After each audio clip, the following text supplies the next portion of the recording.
Aku harus memancing orang itu agar aku tahu dari mana arah anak panahnya. Kau tetap di sini. Bertiaraplah. Baik, Kakang. Tidak menunggu waktu lagi, Lurah prajurit Gajah Sagara kemudian segera mengambil ancang-ancang dan langsung berlari sangat kencang sambil membelak-belokkan gerak tubuhnya. Sebuah lenguh kaget kini telah menandai pisau terbang Gajah Sagara berhasil mengenai sasarannya.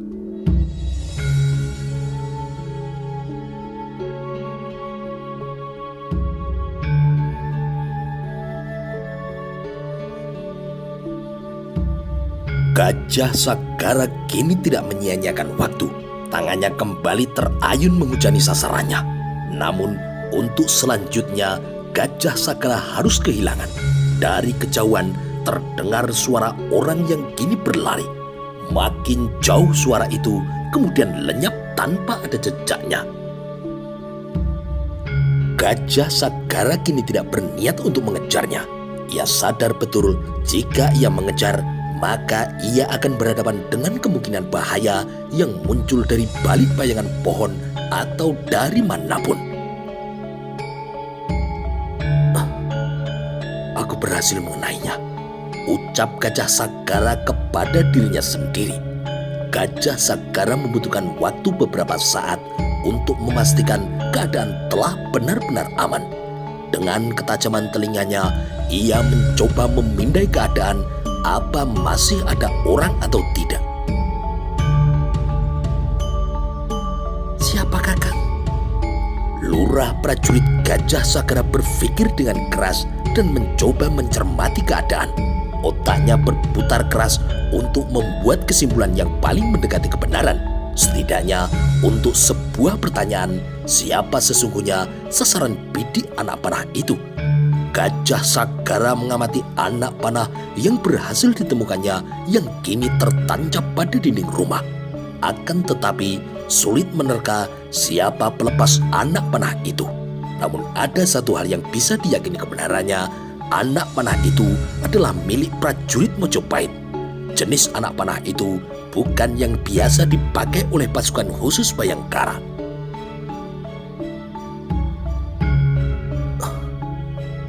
Sasarannya adalah aku atau Kanitri? Tanya Gajah Sagara. Dengan bergegas, Gajah Sagara mematikan api yang masih menyala. Api itu padam dan meninggalkan asap yang membubung. Kanitri, aku menyukaimu. Kau tahu itu? Tanya Gajah Sagara. Sebuah pertanyaan yang oleh dia Kanitri dirasa sangat aneh.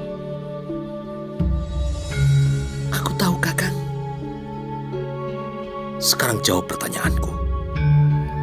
Selain aku, apa ada orang lain yang pernah mengutarakan perasaan yang sama? Seperti perasaanku padamu. Dia Kanitri kini kebingungan. Jawablah Kanitri. Aku hanya berusaha menandai. Barangkali ada orang yang sedang dibakar cemburu dan kemudian berusaha untuk membunuhku. Dia Kanitri akhirnya kini mengangguk. Senopati Mudra, Kakang. Jawab dia Kanitri. Lurah prajurit Gajah Sagara dengan segera mengolah keterangan yang baru saja diperolehnya itu. Benarkah Senopati Mudra yang telah melepas anak panah itu atas nama rasa cemburunya? Kanitri, apa kau tahu Senopati Mudra itu sudah beristri? Tanya Gajah Sagara. Dia Kanitri kini menggeleng. Lalu, bagaimana jawaban yang kuberikan terhadap keinginannya itu? Aku tidak memberi jawaban apapun, Kakang. Jawaban itu tidak membuat Gajah Sagara merasa puas. Gajah Sagara bahkan kini menjadi tidak senang. Bagaimana kalau kau disudutkan untuk menjawab dengan tegas? Apa kau mau? Dia Kanitri menggeleng. Aku tidak akan main-main dengan hidupku, Kakang. tentu aku tidak akan bersedia untuk memenuhi ajakan itu.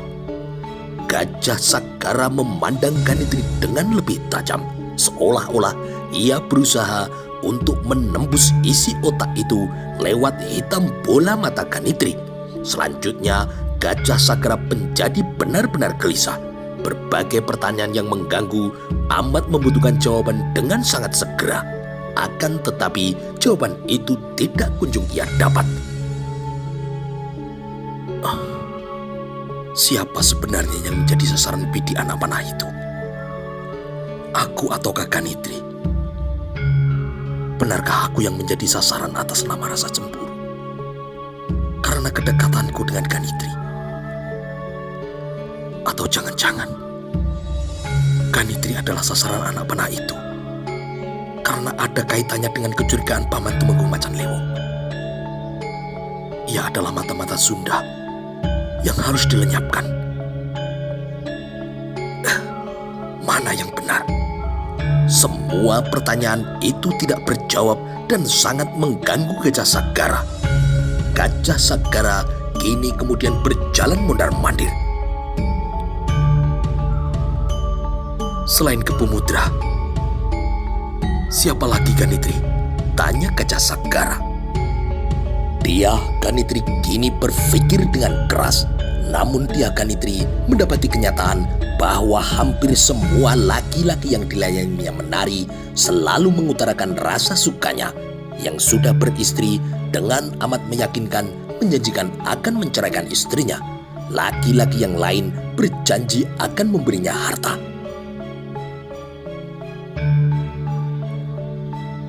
Bagaimana dengan Senopati Diabirowo? Kejar Gajah Sagara. Dia Kanitri kini terheran-heran. Senopati Diabirowo yang melakukan? Gajah Sagara kini jengkel karena setiap pertanyaan selalu dijawab dengan pertanyaan pula. Jawab pertanyaanku, Kanitri. Jangan jawab pertanyaan dengan pertanyaan. Aku harus segera mengetahui siapa orang yang telah melepas anak panah itu. Ceritakan bagaimana sikap Diabirowo. Atau mungkin ada pihak lain yang sangat marah pada kebersamaan kita malam ini, berkata Gajah Sagara. Dia Kanitri kini mengelus dadanya. Kakang, Senopati Diabirowo hanya menginginkan tubuhku. Ia pernah menawarku. Aku hendak dibeli dengan sejumlah uang. Selain Senopati Diabirowo, masih ada banyak laki yang menginginkan hal serupa. Jawab dia Kanitri. Gajah Sagara akhirnya bulat pada kesimpulan bahwa jika latar belakang anak panah yang melesat itu adalah perasaan cemburu, pelakunya pasti satu di antara dua orang itu. Kalau tidak Senopati Kepu Mudra, pastilah Senopati Diabirowo. Akan tetapi, bagaimana jika latar belakangnya bukan itu? Bagaimana jika ada pihak-pihak di lingkungan prajurit yang menganggap dia Kanitri dan keluarganya adalah orang-orang Sunda yang dicurigai? Aku harus melaporkan keadaan ini pada Paman Tumenggung Macan Lewong, kata Gajah Sagara kepada dirinya sendiri. Lurah prajurit Gajah Sagara kini mondar-mandir dalam rangka menimbang-nimbang mana dari kecurigaannya itu yang paling masuk akal. Kanitri, jangan ceritakan apa yang terjadi ini kepada siapapun, kata Gajah Sagara. Aku akan menyelidiki keadaan ini dan berusaha menemukan jawabannya. Selanjutnya berhati-hatilah. Jika sasaran bidik anak panah itu bukan aku, tetapi kau. Untuk selanjutnya, jangan dulu menggelar pertunjukan. Peringatan itu kini telah membingungkan dia Kanitri. Apa salahku, Kakang? Mengapa aku harus dibunuh? Barangkali ada orang yang tidak waras yang ingin membunuhmu. Sejalan dengan malam yang bergerak, dia Kanitri tidak bisa menutupi rasa gelisahnya. Dari bilik yang lain, suara batuk romonya kini makin rapat dan kerap. Lurah prajurit Gajah Sakara tidak menunda lagi. Malam itu pula Gajah Sakara yang mendadak kepalanya mau meledak kemudian menghadap pada Tumenggung Macan Lewung. Gajah Sakara menemui Macan Lewung di rumahnya karena ia tidak menemukan Tumenggung Macan Lewung di Purawaktara dan juga di Bali prajurit. Beruntung Gajah Sakara karena Tumenggung Macan Lewung belum tidur. Tumenggung Macan Lewung kini tengah menikmati malam di halamannya. Malam-malam begini, tanya Tumenggung Macan Lewung. Gajah Sakara kini memberikan penghormatannya. Macan Lewung segera mencuatkan alis ketika menerima anak panah yang kini diberikan oleh Gajah Sakara. Seseorang akan membunuhku, Paman. Kalau bukan aku yang menjadi sasaran bidik, pastilah penari tayub itu. Gajah Sakara kini menjelaskan. Tumenggung Macan Lewung kini terdiam karena ia merasa belum paham. Dengan singkat namun jelas, Lurah prajurit Gajah Sakara kemudian menceritakan apa yang ia alami. Tumenggung Macan Lewung menyimak dengan seksama. Selanjutnya, Tumenggung Macan Lewung berpikir dengan keras. Itulah yang terjadi, Paman. Aku tidak tahu siapa yang menjadi sasaran bidik anak panah itu. Aku ataukah penari tayub itu? Kalau penari tayub itu yang akan dibunuh, lalu siapa pihak yang berkepentingan dengan kematiannya? Apakah kecurigaan terhadap Dyah Nitri dan rombongannya harus diselesaikan dengan anak panah itu? Tumenggung Macan Lewung kini menggeleng dengan tegas. Tidak pernah ada perintah itu. Aku satu-satunya pihak yang punya kewenangan untuk mengendalikan keadaan. Kalau memang penari tayub itu harus dibunuh, perintah itu harus berasal dariku. Sementara, aku tidak pernah menyuruh siapapun untuk melakukannya. Aku tidak pernah menjatuhkan perintah untuk kemudian membunuhnya. Gajah Sakara kini berpikir dengan keras. Ia sependapat dengan Tumenggung Macan Lewung bahwa dirinya lah sasaran bidik dari anak panah itu.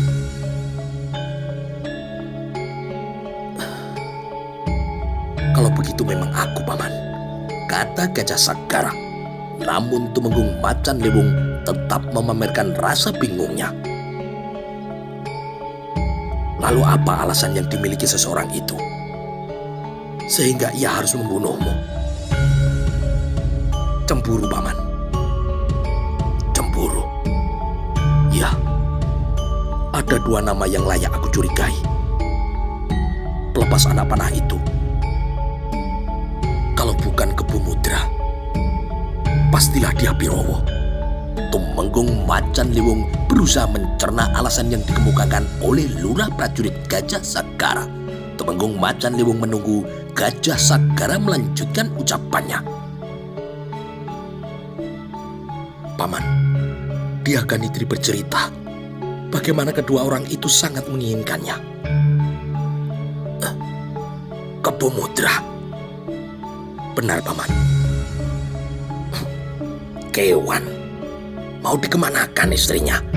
Tanya Tumenggung Macan Lewung sambil tidak bisa menahan diri untuk tidak tertawa. Gajah Sakara kini mondar-mandir sambil menjambak-jambak rambutnya sendiri.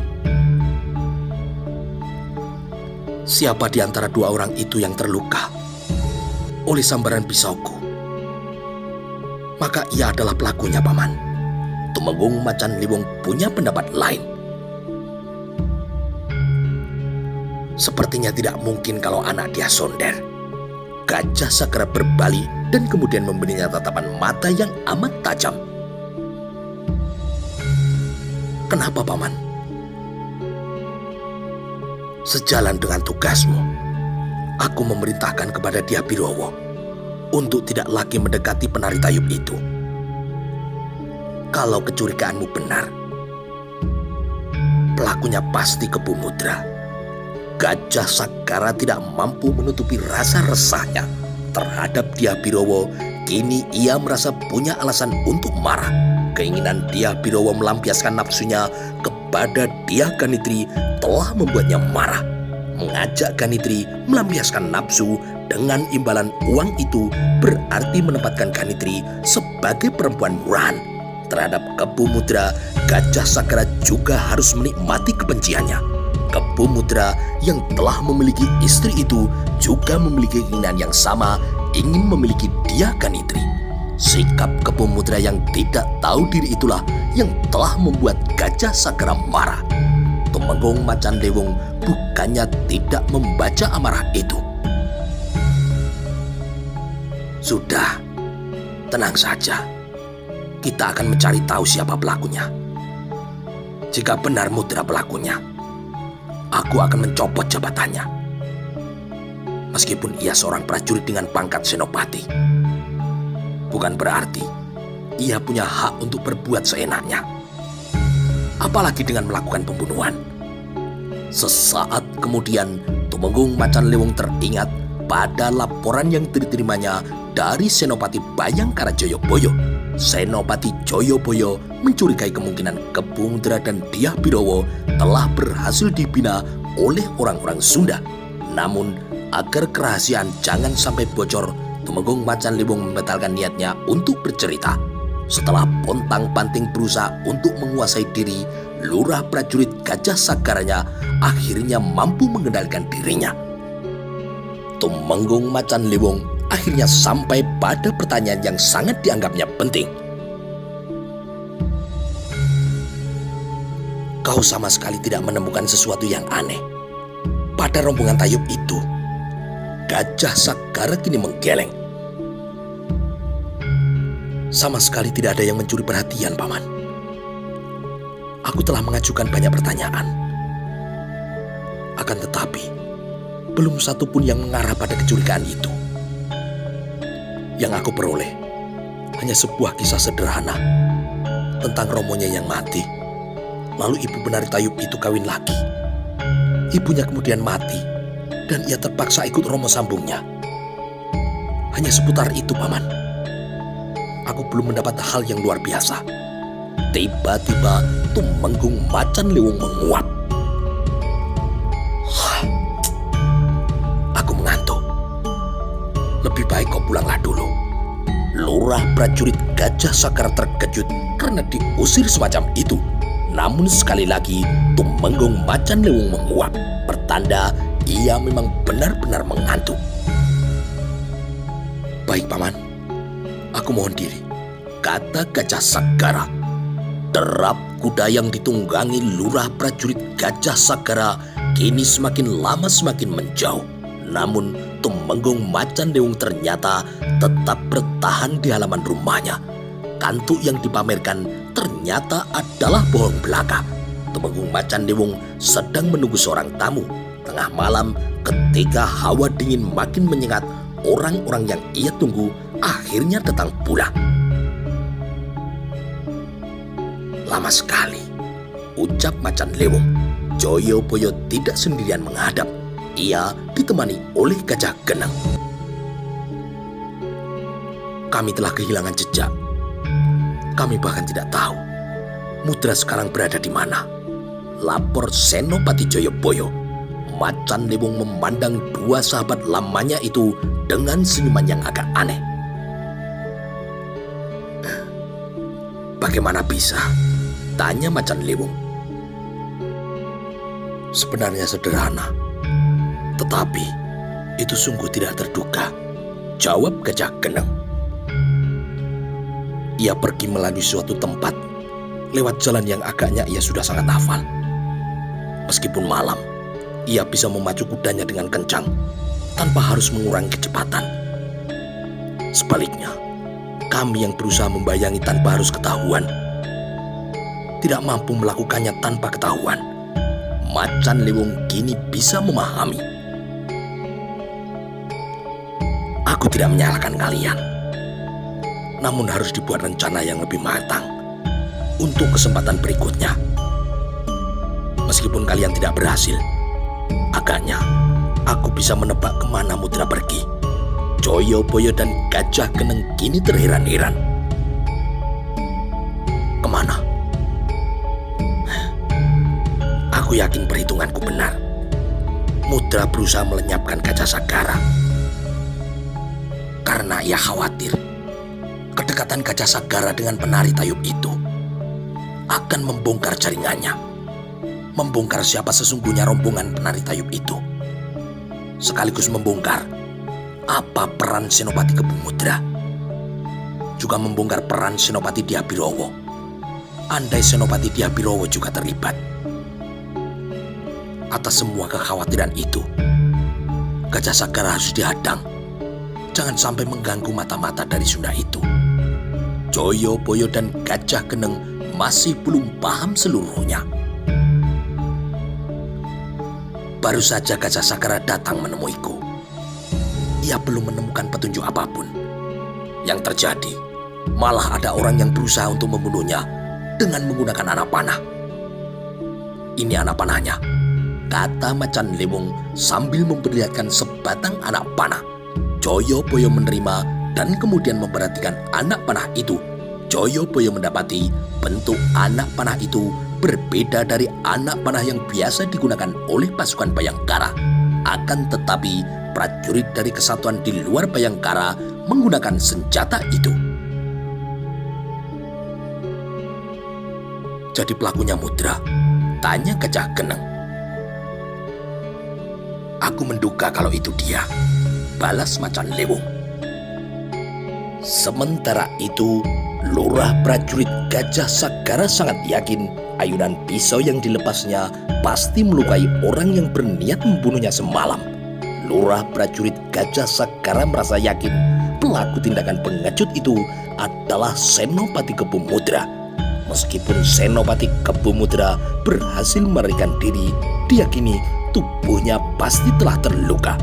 Namun ketika pertemuan terjadi pada keesokan harinya, Gajah Sagara mendadak kebingungan.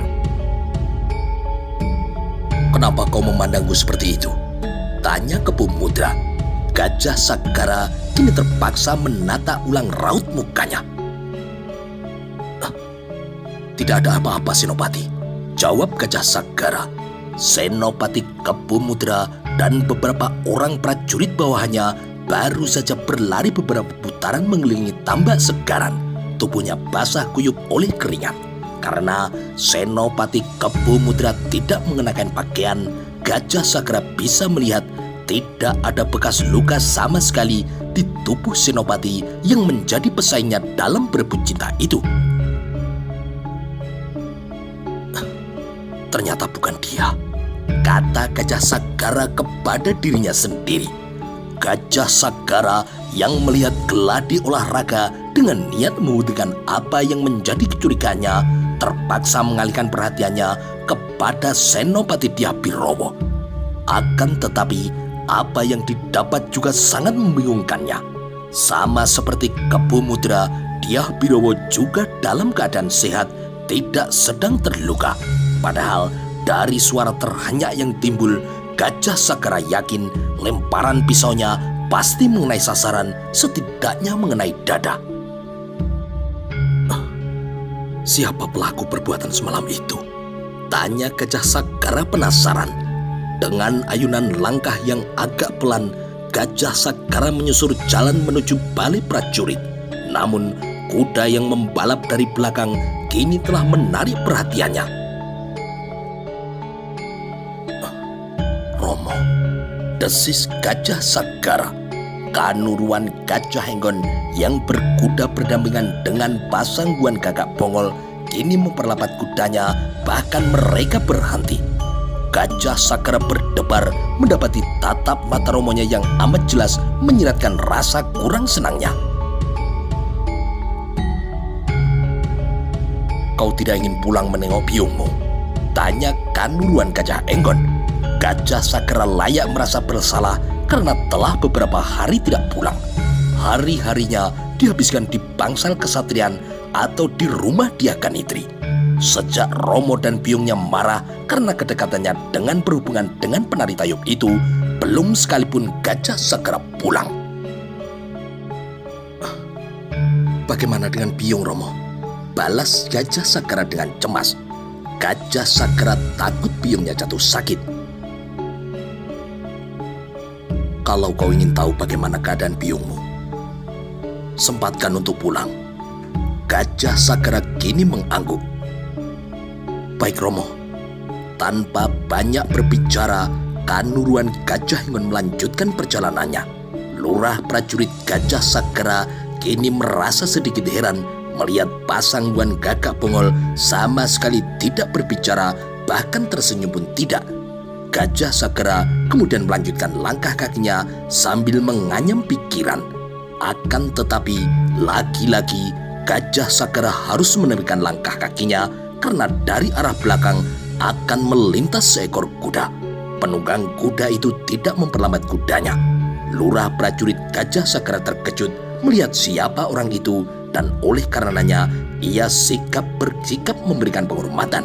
Penunggang kuda yang menerima penghormatan itu tidak memperdulikannya, mengangguk pun tidak. Dengan mata yang tajam, ia memandang lurus ke depan. Arya Mandalika ada di kota raja.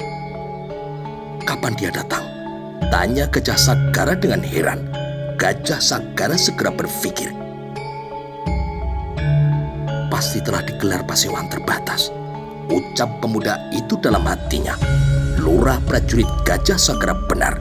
Dari pintu gerbang Purawaktara, ia bisa melihat beberapa ekor kuda, juga kuda romonya yang bisa dikenalnya dengan sangat baik.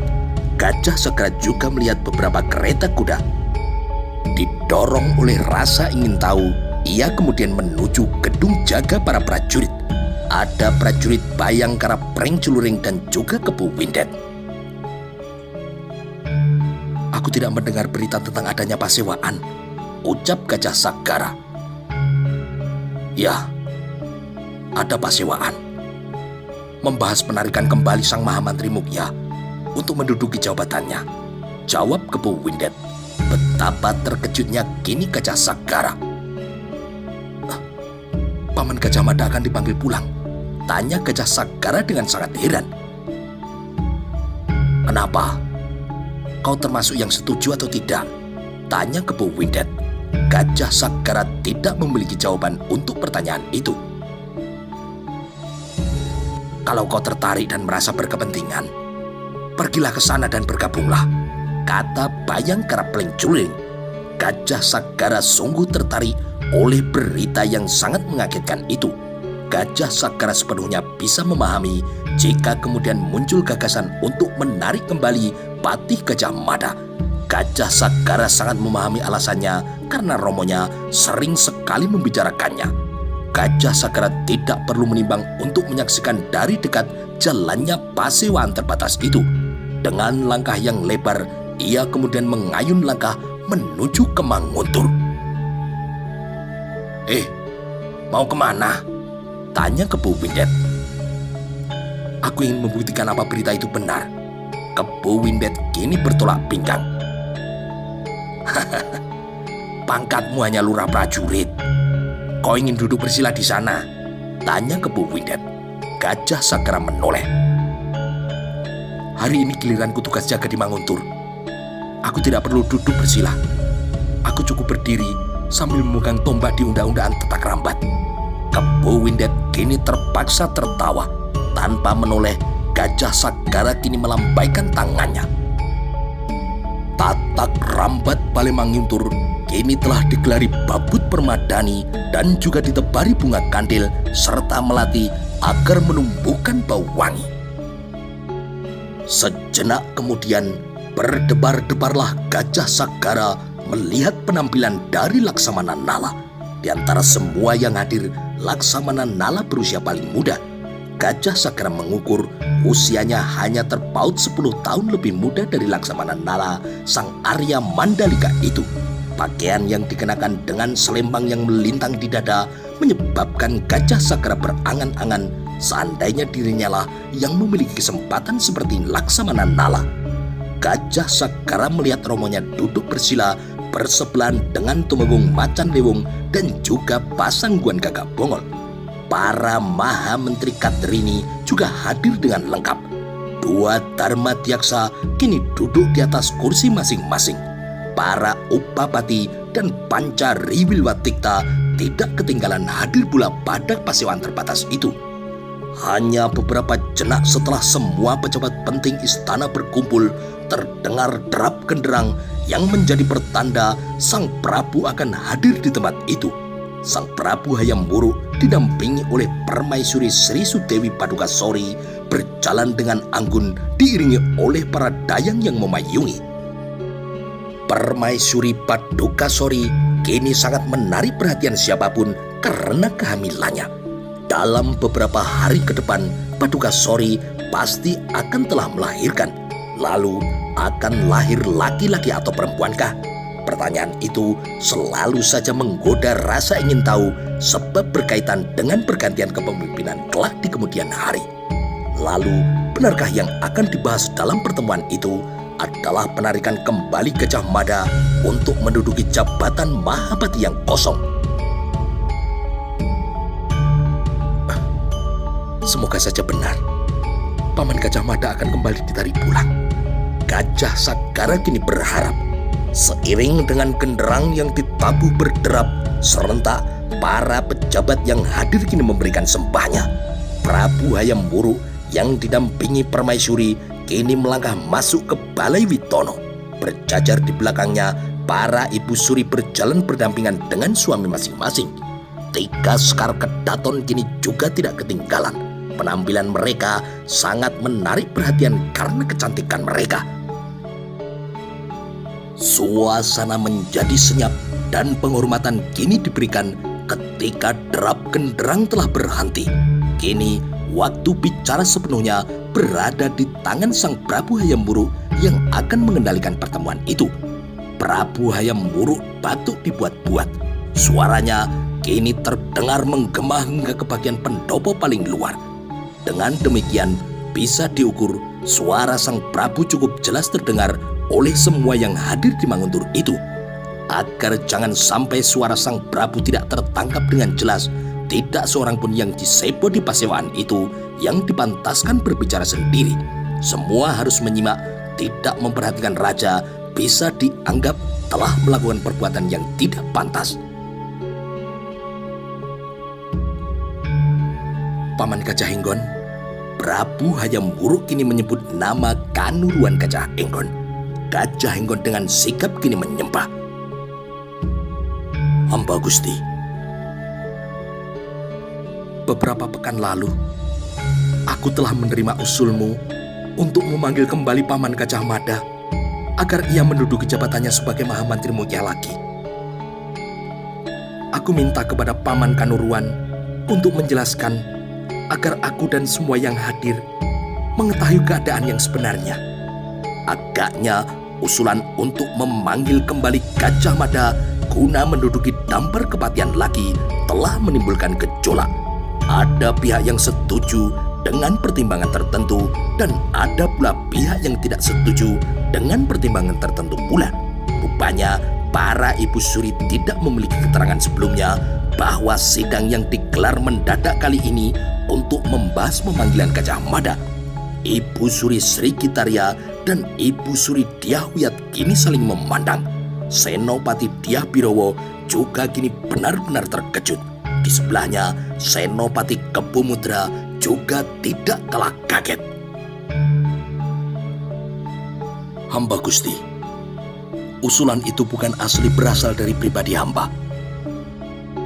Usulan itu berasal dari hamba bersama-sama dengan Pasangguan Gagak Bongol, Tumenggung Macan Lewung, dan belakangan didukung pula oleh Adinala yang baru saja pulang dari berkeliling Nusantara.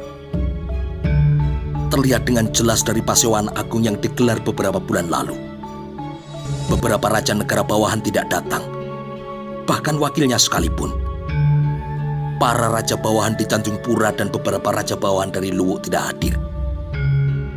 Hal yang demikian jelas merupakan tanda-tanda keinginan negara bawahan itu untuk memisahkan diri dari negeri Mojopahit.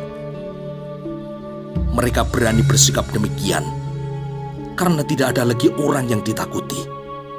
Gajah Henggon kini mengakhiri sembahnya. Prabu Hayam Wuruk kini mengangguk. Paman Tumenggung Macan Lewung bagaimana? Macan Lewong kini terkejut.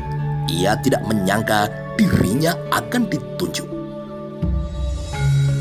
"Hamba Gusti, hamba harus mengatakan apa adanya.